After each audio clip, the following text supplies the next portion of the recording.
I'm walking through the veil this year, through liminal spaces, through transition, through the unknown. And I'm doing it with my heart open, with my emerald, with my life force fully alive and visible, red, with the consciousness that I deserve beauty even in uncertainty, and with the power of someone who's done asking permission, the Empress. Welcome to Big Crystal Energy, Season 3, the Veil Season. I'm Ashley, and I live at the threshold between medicine and magic, between the visible world and what waits just beyond it, between the person I present and the witch I am. I've learned something. The in-between isn't a problem to solve. It's a place of power. This season, we're exploring the veil, where Victorian women spoke for the dead, where fairies guard the crossroads, where glamour becomes armor, where you stop apologizing for being both things at once. The crystals have always known the way through. Let me show you. Welcome to Season 3 of Big Crystal Energy. I'm Ashley. Hello. Here we are, 2026. This year, we are stepping into a liminal space. We are walking through the veil. Time is a way to make us feel structured, but in this season of the podcast, we are who we are without time restraints. Welcome to 2026, everybody. Hello. Yes, so I'm Ashley. If you're new here, welcome. I am so excited to be starting this year with you all. I have a whole vision for this year. I am absolutely bursting at the seams, but first, let's have a moment for my outfit. You guys can't even see it because this lighting in here is no good, but I have this incredible jacket. Maybe I can stand up a little bit with these amazing feathers, and we have emerald accents and all of the things. This jacket was made for me by a Salem artist. Her name is Sabrina Jackie Levin. I'm going to link her in the show notes because she makes custom pieces. She makes so many cool, funky things. I have several pieces by her, and I just adore her.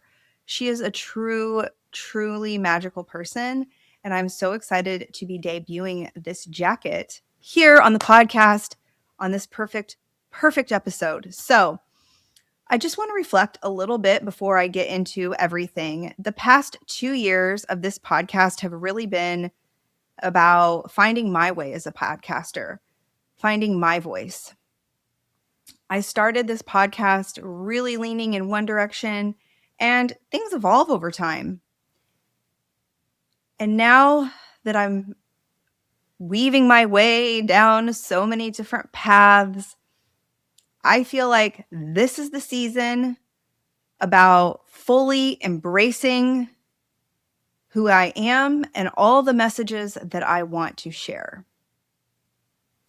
And despite the name Big Crystal Energy, this podcast isn't just about crystals. It's about using crystals, magic, and energy to create a big, beautiful life. And that's the big crystal energy. I think crystals are really just a gateway. For me, they were. Crystals were a gateway into this incredibly magical space that I have never felt more comfortable, more myself, more seen. I've never met as many amazing, incredible people as I have since creating this podcast in this space.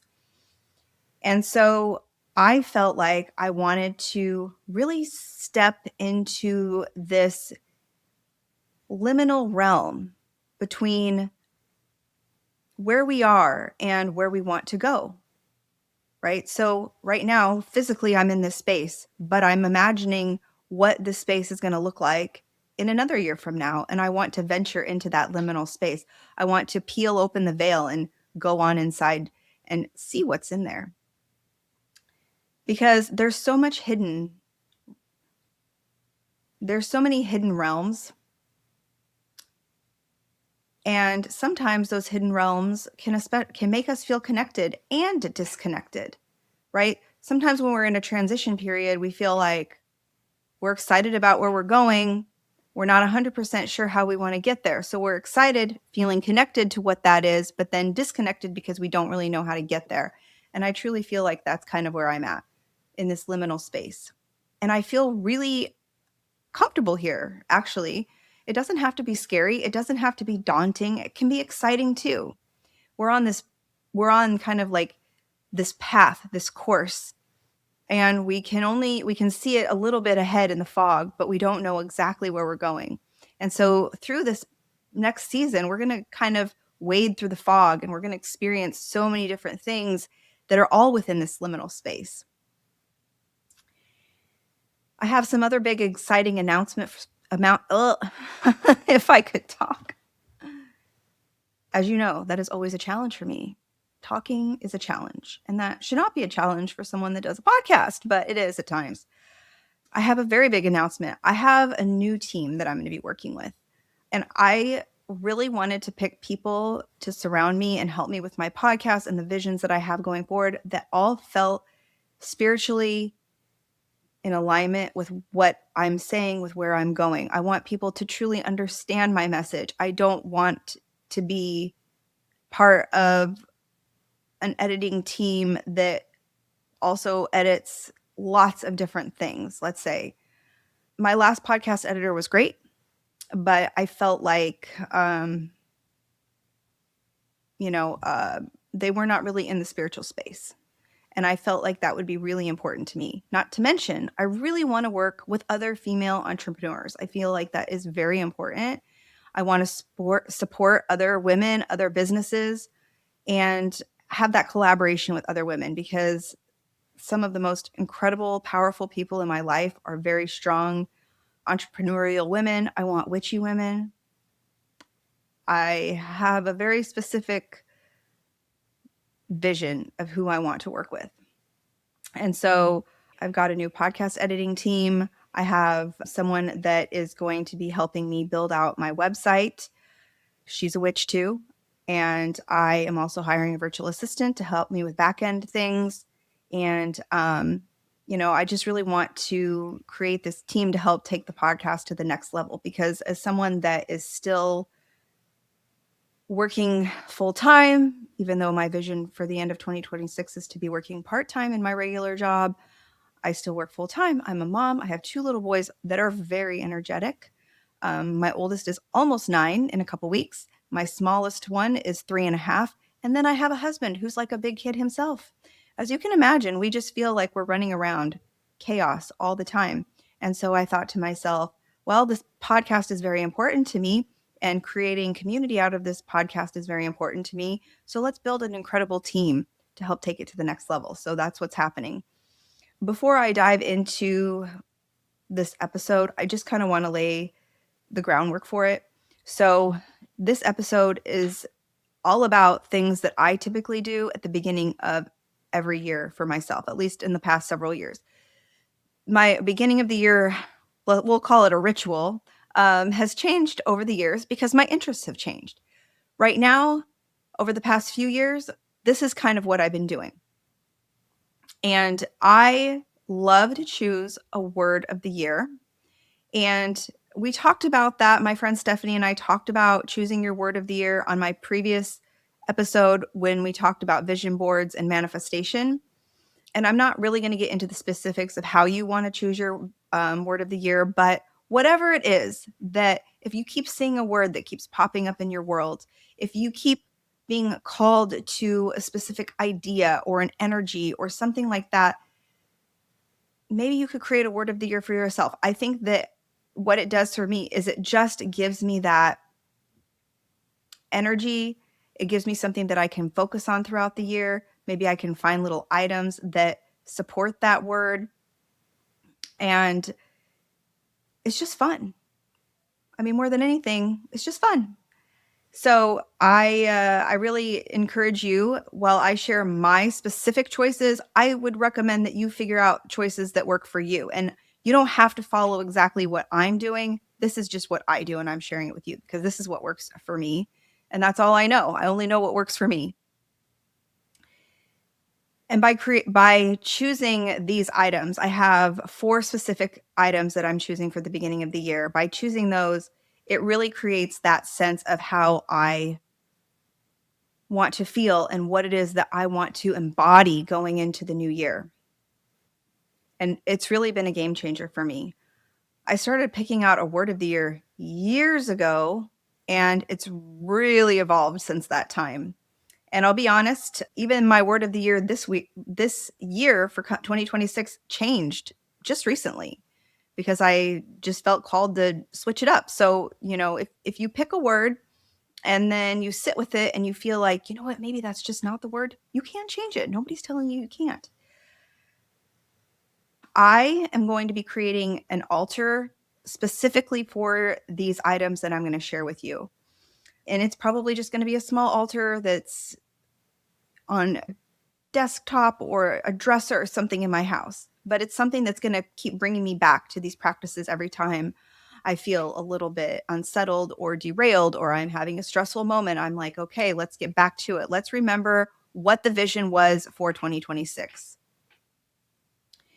And I feel like this just makes it tangible, right? So if you have an altar space or you just have some space with little tidbits of the things that your word of the year or your different things of the year, then you can put those all on your altar space. And it just creates that sacred space with your intentions. And this matters because it's really important to have physical anchors for your intentions so that they're not just swirling around up here in your mind. You're actually living with those intentions every day. So every time you walk past your altar, you're reminded of it. Maybe you want to light a candle for those things and those feelings that you want to have. And maybe you just want to sit with those items and meditate for a few minutes and just remember that energy. Remember who you are. Remember what you want to create. And it's going to be this amazing touchstone for you throughout the year. So today, I want to share what I'm anchoring into for 2026.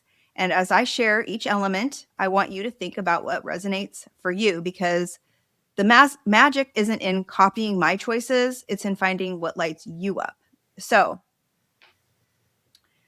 every year,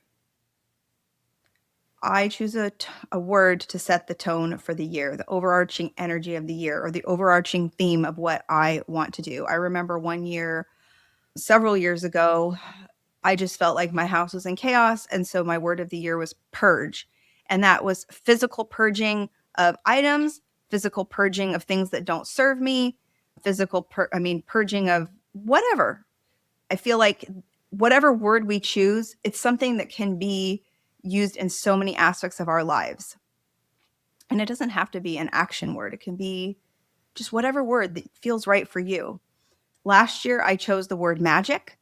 And I just wanted to bring more magic into my world. I wanted to feel more magical within myself. And that was the perfect word for 2025.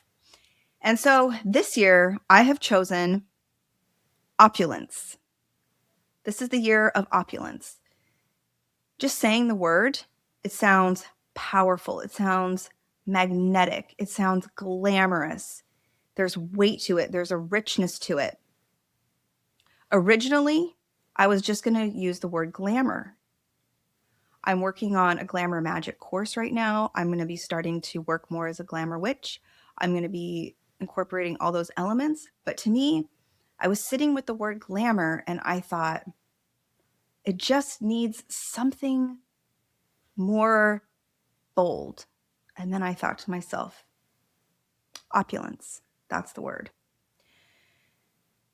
So just so you can get a sense of it, I'm a mom, just like so many of you. I get up, I go through all the daily routines. I work at a medical office. I wear scrubs most days or my mom uniform most days, which is just leggings and a t-shirt or sweatshirt. I don't live in this like Instagram perfect world by any means. My life is not luxurious. I mean, as you can see, my background, I'm in a guest room in my house, which the bed behind me is covered with all kinds of crap. I mean, this is not This is not luxurious by any means. Now, come 2026, my background will become a little bit more luxurious. I'm working on that in real time. But I want to bring more opulence into my day-to-day life and more glamour and more beauty into those routines. How can I do that? It does not mean that everything has to be expensive or super fancy. It's really about the energy that goes into whatever I'm doing. It's about taking whatever energy that I have and elevating it. So, for example, in a day-to-day routine for me, I get up, I have to go to work, right? So I get up and typically I wear my scrubs, my figs, because they're a little more fashionable. And I bought some red figs for this year, and we'll get into that a little bit later. But I get up and I put on my scrubs and I think to myself, how can I elevate this look? What can I do here? Okay, I can put on some gorgeous earrings. I can put on a beautiful necklace. I can put on a beautiful ring. I can put on some fabulous perfume, but not too heavy because some patients might not like that. I do my makeup. I present myself in a way that feels empowering to me. And, it's something that maybe not other providers will do, but it's something that makes me feel good. And it doesn't have to be this elaborate morning routine, right? I mean, for me, my mornings are typically extremely chaotic with the kids. Everybody's just running in circles. It's just a nightmare, honestly. It's a nightmare. And if you're a parent, mornings are hard. They're so hard. But I am determined to bring some opulence into my day. Other things that you can do with this, like I can bring opulence into my home, into my day-to-day routine. I can decorate my space with, beautiful crystals and gorgeous, for example, like this candle I got from my interior designer, Jessica. Gorgeous. Look at that. It's got this beautiful label and it's this beautiful blue wax and it's got a crystal and it's fabulous, right? I mean, I can just up level my space by just burning a candle and maybe having some incense burning or having some crystals around, softening the lighting, playing some gorgeous music in the background. All these are just small acts of beauty and opulence that you can just add to any type of space. I add these things to my desk at work, obviously not candle or incense in a medical building, but I have crystals on my desk. I have a beautiful little broom that I use in the morning to sweep out negative energy and brush myself off from any sort of negative energy before I start seeing patients. And I have a spray that I spray in my office that just smells like so rich and Christmassy, almost like evergreen and magical. And I clear out the space in my office before I get started every day. And those are small ways that I bring that opulence into my day to day. So having that opulence is actually a form of magic, really. I mean, it's a glamour magic. And it's not superficial. It's very rooted and deep because you're enchanting yourself. You're enchanting your body, you're enchanting your spirit and your energy so that when you leave your house, you're leaving with that incredible energy. And I can tell you, every time that I take that few extra moments to up my makeup a little bit, maybe put a little extra sparkle in my eyes or my cheeks or put on a bold lip or something like that, it just makes me feel like when I walk in, I'm like, here I am. And it's something that makes me feel like I can say, I matter, my presence matters, and I deserve beauty. We all deserve beauty. And here's the thing about a liminal space. When you're in transition, in the in-between, there's often this impulse to make yourself smaller, right? Because you're unsure. So you're just kind of shrinking down. And you want to wait for yourself to arrive before you really step out. But opulence says to me, I'm not waiting.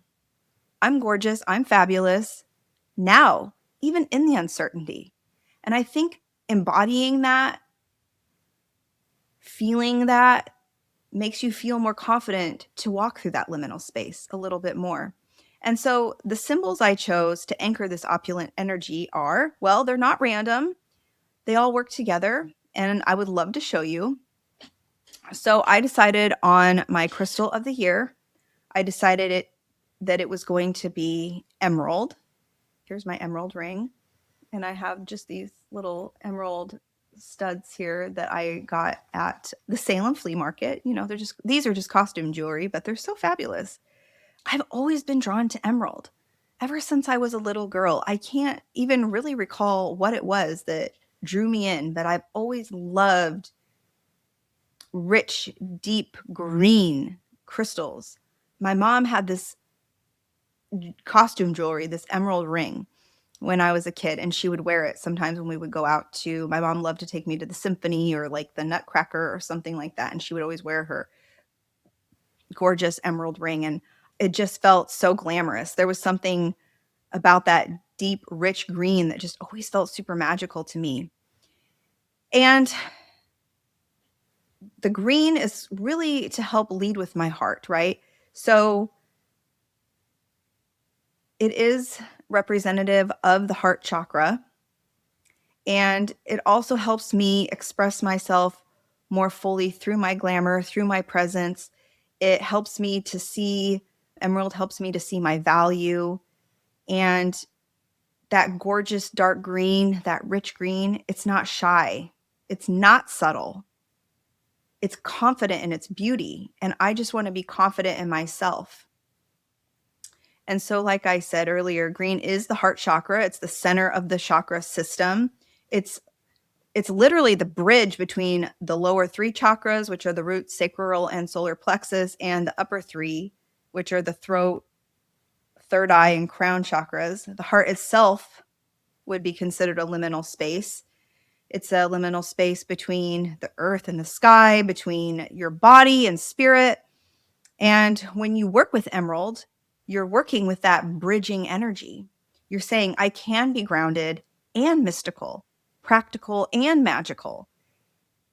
And I'm going to be doing a full deep dive on emerald on January 6th, which is going to be next Tuesday. So I'm not going to get into emerald too much right now because I'm going to be doing a whole crystal library episode on it. But I am just planting the seed, and I did want to share some of my beautiful emerald jewelry with you all. But this stone is my anchor for stepping more fully into my voice this season. It helps me speak from the heart. It helps me lead from the heart. And speaking of being seen and heard, let's talk about red. Yes, red. I've got red on here. I've got some red wings in the background. I've got my red lip. Red is my color of the year. Why? Because red is impossible to ignore. It's a power color. It's vitality. It's life force. It's embodiment. It's blood.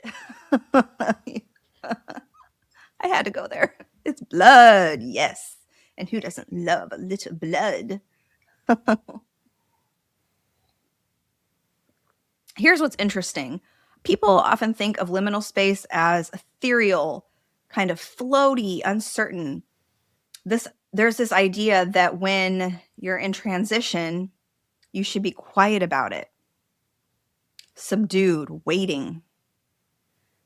But red is the opposite.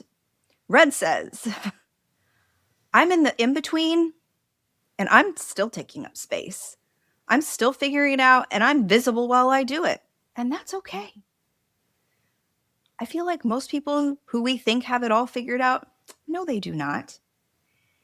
When you work in a liminal space between worlds, in transition, in the veil, you need to stay embodied. You need your roots, your boundaries, your life force. Red is your root chakra, your foundation. It's the color of blood, of being alive. When you're doing magical work, especially threshold work, you need red to keep you anchored, to remind you, I have a body, I have boundaries, I have agency. This season, we are not hiding. We are not making ourselves smaller while we figure things out. We're boldly stepping forward. Red lipstick, red nail polish, red in my wardrobe. It's my statement that's saying, I'm here, I'm present, and I'm not apologizing for taking up space. And even when you're bold, you can still step into liminal spaces confidently.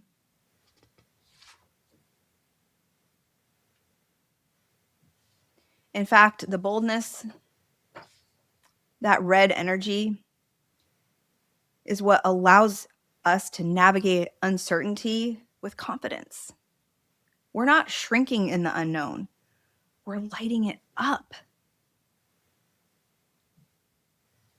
So for me, pairing red with the green of the emerald, I feel like it's this incredibly gorgeous balance.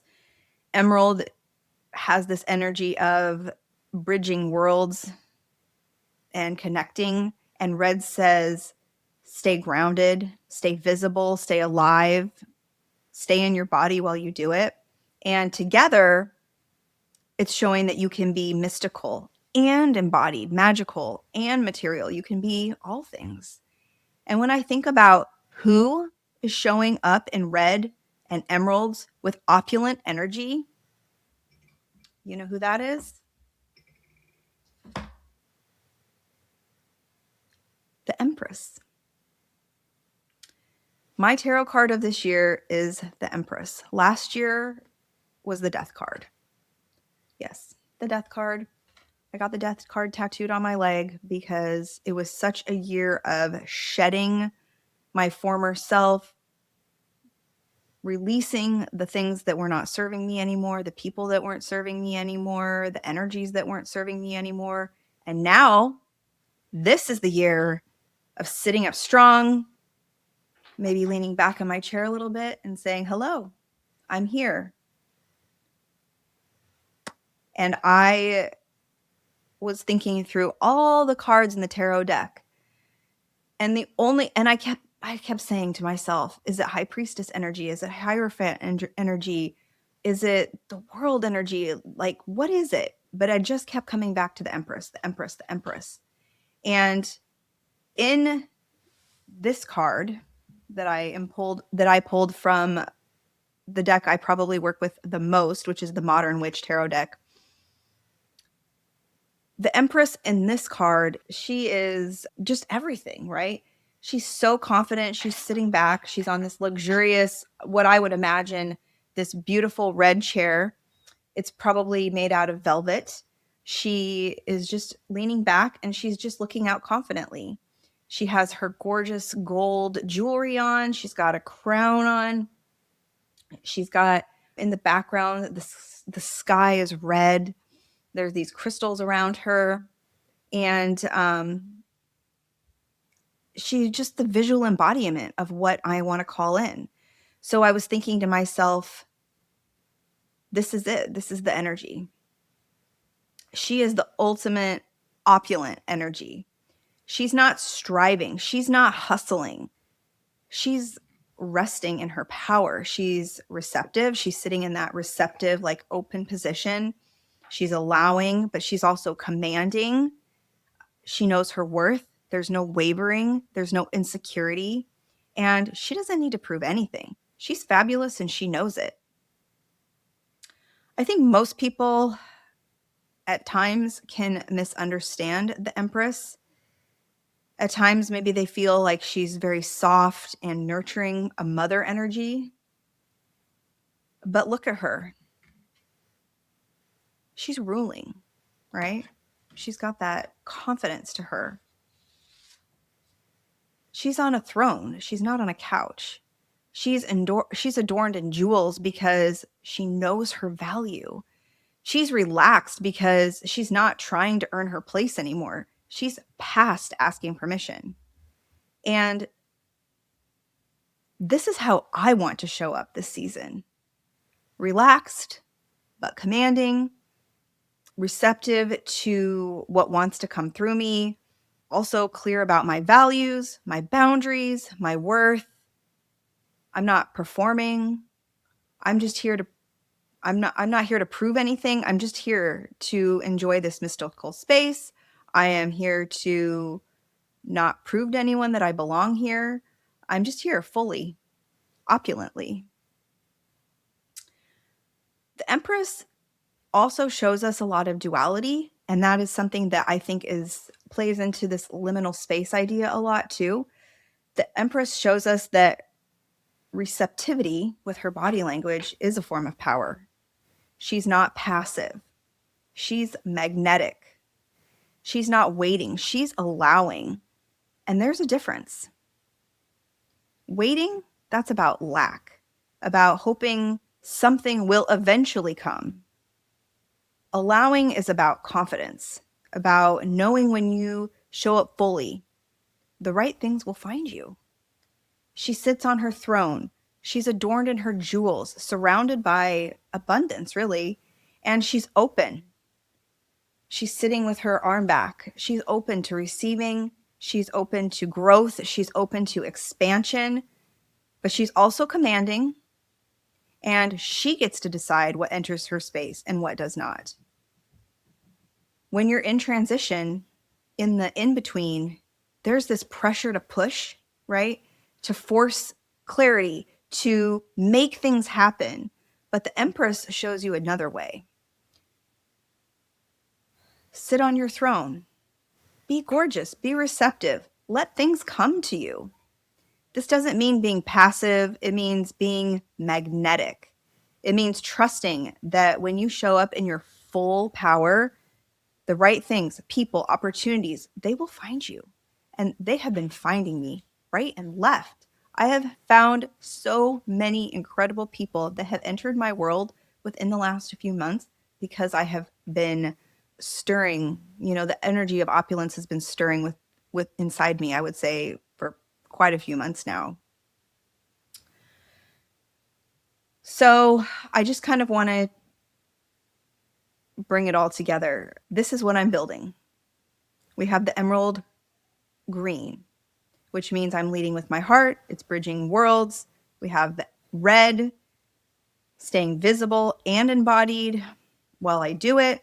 Opulence, the consciousness that says I deserve beauty in the becoming. And the Empress, the archetype of someone who's stopped asking permission and embodies both receptivity and command. This isn't just goal setting. This is a spell. These 4 elements, the emerald, red, opulence, and the Empress, they work together. When you put all 4 together, here's what I'm actually saying. I'm walking through the veil this year, through liminal spaces, through transition, through the unknown. And I'm doing it with my heart open, with my emerald, with my life force fully alive and visible, red, with the consciousness that I deserve beauty even in uncertainty, opulence, and with the power of someone who's done asking permission, the Empress. Everything in our culture tells us the opposite. It says, figure it out first, then take up space. Get clear, then be confident. Arrive, then celebrate. But I kind of think that's backwards, right? Transformation does not work that way. You don't wait until the butterfly emerges to honor the chrysalis. The becoming is just as sacred too. And that's what this season is going to be all about. We're not going to be rushing through the liminal. We're going to be taking a whole year to get through the liminal. We're not trying to escape uncertainty. We are learning how to be radiant within that uncertainty. We're learning to find our power in the in-between. We deserve to be gorgeous even in the not yet. So here's what I want you to do, and here's what I invite you to do. You don't have to choose the same symbols as I did. I don't even want you to. Maybe emerald doesn't speak to you. Maybe you love amethyst. Maybe you love rose quartz. Maybe you love celestite or tourmaline, or what else do I have here on my desk. Oh, dioptase. Well, that's my runner-up, dioptase. It's very much like emerald. Maybe red isn't your color. Maybe you don't feel that connection. Maybe you love gold. Maybe you love deep purple. Maybe the Empress isn't your card. Maybe you want to pick a different tarot card. Maybe you want to pick an oracle card. You could pick whatever you want to be. Maybe you love the Magician. Boom! Or the star, the moon, or the sun, or the world, whatever it may be. And I really recommend you sitting down. And I probably would not recommend choosing more than 4 things, because I think that sometimes we have this intention of, well, I'm going to pick a word of the year and a crystal of the year and a card of the year and a perfume of the year and a song of the year and and then it just becomes too much. I would highly recommend don't pick more than 4. But it doesn't have to be, the symbols for you could be different. Maybe you have a perfume scent that you absolutely love. Maybe there is an incense that you just adore working with, or a candle that you're obsessed with. Or, I'm just looking around my room, like, what else could it be? Maybe there's some sort of sacred oil that you have to work with. It could be any of these things. Maybe you have some trinket that you're obsessed with. Like, for example, I got this. Oh, shoot. I got this good luck vampire shrunken head when I was in New Orleans. Maybe I want to start working with this. Maybe you have a deity or a goddess or a god that you want to start working with. That's a great option too. But I really wanted to stick to 4 things. I did not want to expand beyond that. I was really thinking about adding in a deity or a goddess, but then I thought to myself, no, that's just going to be too much. So we're not going to do that. Pump the brakes, Ashley. We cannot do everything, even though we think we can. Or, just to give you a few more ideas, maybe there's a piece of music that you absolutely love. And maybe every day you want to incorporate that music into a walk, or you listen to it on the way to your job, or you incorporate it into a meditation. Maybe you have a poem that you just feel really called to, and you want to read that poem every day, or you have a book of, this book has been absolutely incredible. I love this book so much. It's called The Pivot Year.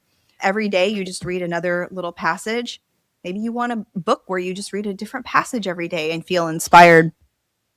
But whatever it is, whatever these little anchors are, these talismans, these things that create a moment of reflection for us, I think it's very helpful to have them. So whatever it is, whatever you choose, let it be something that helps you feel what it is that you want to feel for the upcoming year. Maybe you feel like you want to be more confident. Maybe you want to be more bold in your actions. Maybe you want to be more grounded. Maybe you want to be more outgoing. I used to be incredibly introverted, if you could believe that. I was incredibly introverted. I would go out with friends, go to parties, but I always felt awkward. I didn't really know how to make conversation. I had confidence, but it was difficult. I really always have loved being by myself. I think because I grew up as an only child, I always spent a lot of time to myself. I recharge when I'm not around other people. Being around other people, it takes a lot of energy out of me. And so, over the course of this podcast, it has taught me a lot of confidence, and it has taught me how to network with people, and it has taught me how to come out of my shell, but then I can always come back and recharge at home in my quiet space. And I just want you to think about, what energies are you calling in? What sits well with you? What are your goals for the next year? Maybe sit down and think about, what are your goals and what kind of energy do you need to have to make those goals happen? And give yourself permission to be powerful, even when you're uncertain. You can be beautiful even when you're figuring it out. You can take up space when you don't have all the answers. I don't have all the answers, but I can tell you for sure that I feel more confident going through all of this when I show up for myself, right? When I am taking care of myself, when I am eating healthy. It goes so much more beyond like hair and clothes and makeup. Glamour and opulence is really in the everyday, and how you take care of yourself and show up for yourself and nourish yourself and make sure you're eating healthy and drinking the water and having the supplements. It's not just like It can be as simple as putting on lipstick, or it can be as involved as having an incredible routine for yourself every day to take care of yourself. But in closing, I just want to say this is the season of the veil. And we're not going to be waiting around for certainty. We're going to be getting comfortable in the unknown. And we're doing it with beauty, with power, with intention. We are doing it opulently. And I really want to thank you guys for being here. I want to remind you, number one, next week is the Emerald Deep Dive on January 6th.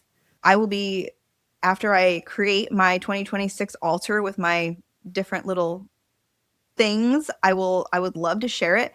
And if you create your own altar, or you come up with a word of the year or a color of the year, crystal of the year, whatever it is, I would love for you to share that with me. You can tag me on Instagram at mystical.mama.ash or at Big Crystal Energy Podcast. You could send me an email, whatever it may be. All of that stuff is linked in the show notes.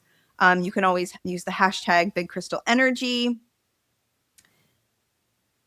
But you all, I am so excited. I am truly, truly jazzed about the upcoming year of this podcast. It is going to be so powerful. I have such incredible, unique guests coming on. I have such incredible, unique topics. I'm going to be continuing to finish we have Capricorn season coming up, and then Aquarius, and then I'm going to be finishing off all of my, the astrology of our sun signs for the year. I went through all of 2025, and now we're going to be finishing that up. And then going into, all the Wheel of the Year ceremonies and celebrations. I had Samhain, and I just got done with our Yule episode, and then next up will be Imbolc. So that's going to be continuing throughout the next year. But every month is going to be kind of a different overarching theme. And that's going to include the crystals that I'm talking about, the topics, the guests. They're all going to be within that theme. And every month I'm going to kind of share with you what that theme is. And then, we can work on these things together. So I'm really looking forward to that. I think this is going to be such a fun way to connect with all of you deeper. I would really love for you to share with me all these things that you're working on, or whatever it is that's exciting you for 2026. Oh, I have so many things that I'm excited about in the coming year. A couple things that I'll just share before I end this episode. Number one of my best friends is having a big birthday coming up here in a couple weeks. So I'm going to be going to Napa and have an incredible birthday celebration with a friend of mine who we met when we were in PA school. So we've been friends for a very long time, and it's always incredible to reconnect with my girlfriends from school, because they're all very spiritual, they're all very magical, and we're all very different yet the same. And so it's always just a blast. Then in February, I am going on a retreat to a place called Truth or Consequences, New Mexico. Have you ever heard of it? The retreat is being hosted by the incredible Marcella Kroll, who I cannot even believe that I'm going to be in the presence of such an amazing spiritual woman. Cannot wait for that. Our family will be traveling to the Philippines in March. So that is going to be huge. That is going to be quite the epic journey for our family, connecting with John, my husband, his Filipino culture, allowing my children to experience, part of their culture. And then I'm trying to get to Spirit Northwest in April. So if you're going to be at Spirit Northwest in April, hit me up. I'm really trying to make sure I can be there, because some of my previous podcast guests are going to be there presenting, and I would absolutely love meeting them in person and not just through the worldwide interwebs. It would be amazing to hug them in person. So many things happening. So many things I'm working on behind the scenes. I cannot wait to roll all these things out in the upcoming year. I cannot wait to create my website. It's going to be absolutely fabulous, because I found the most fabulous witch website designer of all freaking time. So yay! And also, the other big announcement is that I am redesigning my house. So there's going to be some incredible spaces in my home for podcasting, gorgeous background. I could start doing in-person podcasts here in my house. Gosh, just so many things coming up. My head is kind of spinning with all of it. But I just want to say I'm so grateful. I'm so grateful for the past, almost 2 years of Big Crystal energy. And I am just getting started. There is so much to come. It's going to be absolutely fabulous, going to be the most opulent year of our lives. I just feel it so deeply within me. It's going to be the year of the fire horse, which I have. Oh, here. I was just in Chinatown. I got some fire horse decorations for the Chinese zodiac, which will be starting. The Chinese New Year is on February 17th. So we'll have an episode coming out about that as well, because that's just fabulous to celebrate. And on that note, I better wrap things up, friends. So have a beautiful, beautiful night, day, whatever time of day that you're listening to this. And don't worry, you can listen to this episode at any time of the year. Please share it with a friend. If you feel like you have a friend that needs some inspiration, some excitement, some joy, something to go into the new year to feel more bold and confident, this is the place. I am your girl. I am ready for it. And I'll see you next week when we talk all about Emerald. Bye. Thank you so much for spending this time at the threshold with me. If you want to go deeper, follow me on Instagram at mystical.mama.ash, where I share daily crystal magic and behind the scenes of this liminal life. You can also find resources, previous episodes, and ways to work with me at bigcrystalenergy.com. We're also on YouTube at Big Crystal Energy Podcast. And if this episode resonated with you, please rate it and review it and share it with a friend that you think would connect with it. It would mean so much to me and helping build this beautiful community of other magical friends and crystal workers. Thank you so much. Until next time, bye.